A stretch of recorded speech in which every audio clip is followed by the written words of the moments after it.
2022 में सांड का बहुत बड़ा मुद्दा था, आपने किसानों का मुद्दा उठाया। लखीमपुर खीरी में किसानों का मुद्दा कितना बड़ा था, बहुत सारे ऐसे मुद्दे सिलसिलेवार तरीके से खड़े थे। उसके बावजूद जब विधानसभा का चुनाव होता है, बीजेपी 250 सीटें क्रॉस कर जाती है, समाजवादी पार्टी 111 पर रह जाती है। ये मुद्दे लोगों के बीच उस तरह से असर क्यों नहीं करते जो आप लोग बताते हैं? जो बात आप कह रहे हैं, इलेक्शन कमीशन, मैंने अपनी पब्लिक मीटिंग में कहा अपने वर्कर्स के बीच में कि इलेक्शन कमीशन से जो हम लोगों ने शिकायतें की थी, चुनाव आयोग से जो शिकायतें की, एक भी शिकायत का निराकरण नहीं हुआ, नंबर 1। नंबर 2, हमने कहा कि हमारे वोट काटे जा रहे हैं अधिकारियों से मिलकर के, और मैंने कहा मंच से कि समाजवादी पार्टी के समर्थकों का बीजेपी ने चुनाव आयोग से मिलकर के हजारों वोट काटे। इलेक्शन कमीशन ने मुझे नोटिस दिया। मैंने 18,000 वोट, जिन लोगों ने 19 में वोट डाले थे और 22 में उनका डिलीटेड हो गया नाम, मैंने इलेक्शन कमीशन को विद एफिडेविट सूची दी। इलेक्शन कमीशन ने अगर एक भी अधिकारी के खिलाफ कार्रवाई की हो तो मुझे बताइए आप। ये चुनाव बेईमानी और चोरी से जीते हैं। 22 का चुनाव कोई ईमानदारी से चुनाव नहीं जीते हैं। आज भी झूठे मुकदमे अगर किसी पे लग रहे हैं तो हम लोगों से लगा रहे हैं। 18,000 मैंने इलेक्शन कमीशन को दिया है, कॉपी मिला करके, एफिडेविट लगा करके। 18,000 वो वोट जो 19 में डाला था वोट, 22 में डिलीटेड हुआ। मुझे बताइए आप, हम किससे न्याय की उम्मीद करें? आप अधिकारियों के खिलाफ एक डीएम की कार्रवाई कर दें, आप देखना उत्तर प्रदेश का पूरा फेयर इलेक्शन होगा। एक आरओ के खिलाफ कार्रवाई क्यों नहीं करता इलेक्शन कमीशन? टर्मिनेट कर दे। वही विरोधी दल जब राजस्थान, छत्तीसगढ़, कर्नाटका, हिमाचल प्रदेश, इन तमाम राज्यों में जीतते हैं तो वही ईवीएम बहुत अच्छा होता है। कहीं पर अगर विरोधी दल हार जाएं तो फिर ईवीएम में बीमारी हो गई है, बीजेपी ने करवा दी है। आप नकल मत करिए। अभी कोई एक ईवीएम की आवाज वहां से आ रही थी, आपने सुन ली? ईवीएम बोले, मैंने ईवीएम का नहीं कहा। मैंने कहा कि 18,000 वोट, हाँ, ये केवल 1-1.5 महीने में मैंने एक्सरसाइज किए पार्टी से। ये इलेक्शन कमीशन की जिम्मेदारी है कि किसी का वोट डिलीटेड ना हो। इलेक्शन कमीशन की जिम्मेदारी है कि ज़्यादा से ज़्यादा लोग वोट डालने आए।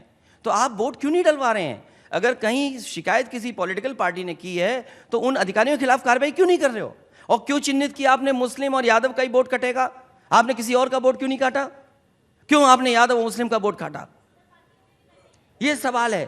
ठीक है, अगर ये कह रही वोट कटा है तो इन्हें इलेक्शन कमीशन को लिख करके शिकायत देनी चाहिए।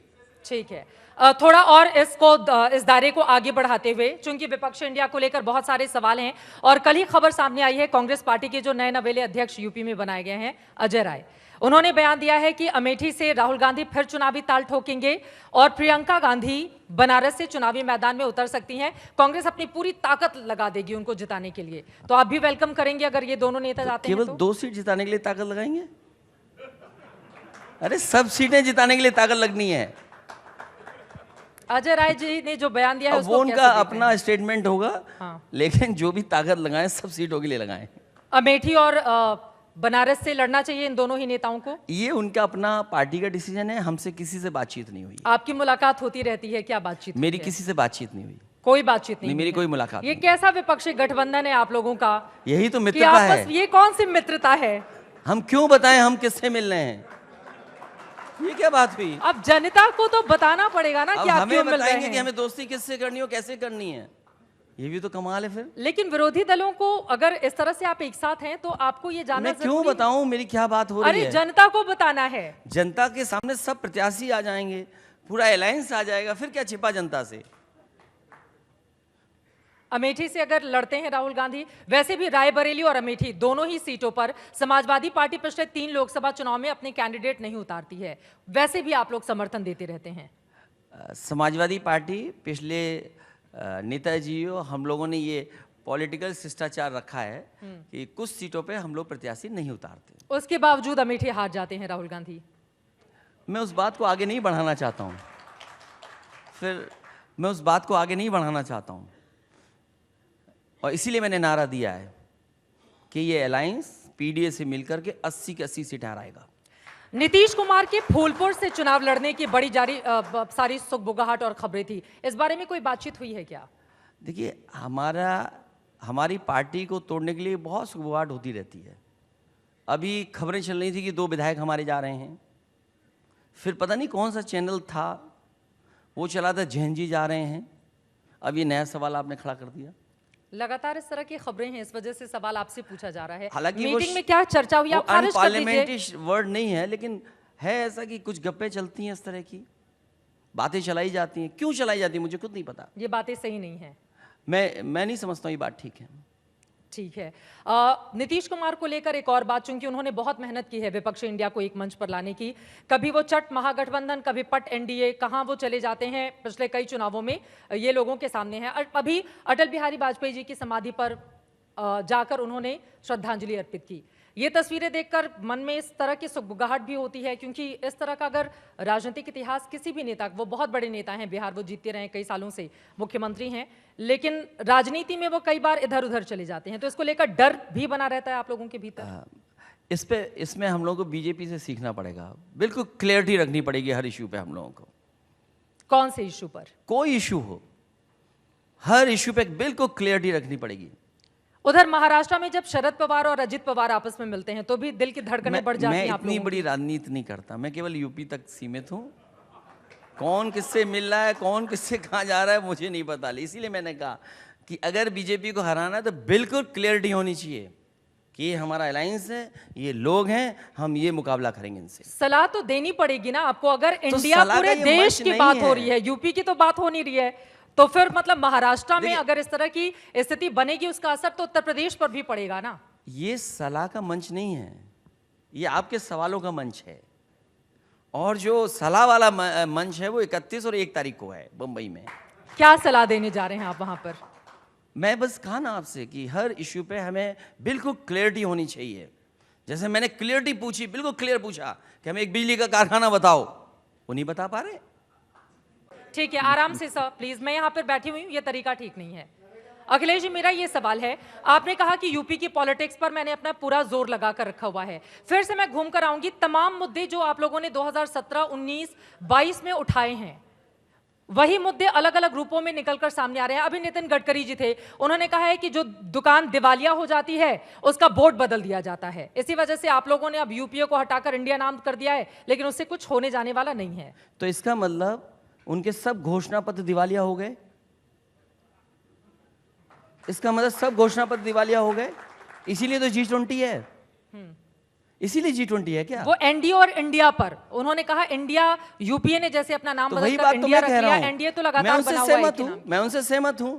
इसका मतलब उन्होंने जो जनता के सामने मैनिफेस्टो रखे थे वो सब दिवालिया हो गए। आपने कहा कि किसान की आय दोगुनी होगी, कहां आय दोगुनी हुई?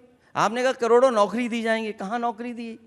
आपने कहा कि यूपी में 5 एम्स बनेंगे, कहां 5 एम्स बने हैं? आपने कहा यूपी में IIM आएगा, कहां IIM मिला?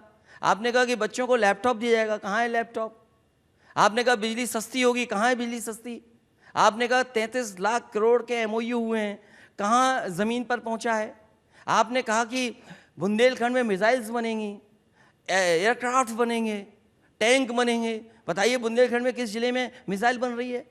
तो इसका मतलब आप दिवालिया हो गए, इसलिए आप G20 का प्रचार कर रहे हैं।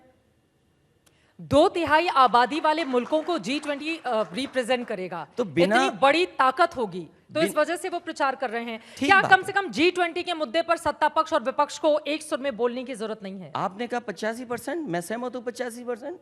तो इस देश की महिलाएं, इस देश के पिछड़े, इस देश के दलित, क्या ये 85% की आबादी नहीं है? क्या इनके बारे में नहीं बोला जाएगा? तभी तो मैंने कहा एक चैनल ये भी चलना चाहिए PDA तक, तो आपके न जाने कितने व्यूअर बढ़ जाएंगे। सर, अब राजनीति में जातिवाद रहने दीजिए, कम से कम चैनलों तक जातिवाद लेकर मत आइए। मुझे याद आ गया, देखिए आपने बिल्कुल सही सवाल पूछा मुझसे। इसी तरह एक बहुत प्रतिष्ठित अखबार ने मुझसे यही सवाल पूछा था और एक लाइव चैनल पे वो भी हुआ था। देखिए, अगर आप 85% दुनिया की एक गरीबी आबादी की बात कर रहे हैं, तो देश की जो 85% आबादी जो गरीब है, उसके बारे में भी तो सोचना पड़ेगा। उनका सामाजिक स्तर क्या है? क्या उनके बीच में पढ़ाई लिखाई पहुंच गई? क्या उनके स्वास्थ्य सेवाएं बेहतर है उनके बीच में? तो अगर उनके बारे में हम कास्ट सेंसस कहें तो क्या गलत कह रहे हैं हम? और बिना कास्ट सेंसस के उनको सामाजिक न्याय दे पाना मुश्किल है, उनको बराबरी पे लाना मुश्किल है। विपक्ष इंडिया में बात हुई है कि आप इसको भी लेकर लोगों के बीच जाएंगे? बिल्कुल हम जा रहे हैं, और ये अभी का मुद्दा नहीं है। जब कांग्रेस सरकार में थी उस समय भी नेताजी, आदरणीय लालू प्रसाद यादव जी, शरद यादव जी या दक्षिण भारत के जितने नेता थे इस बात को कह रहे थे।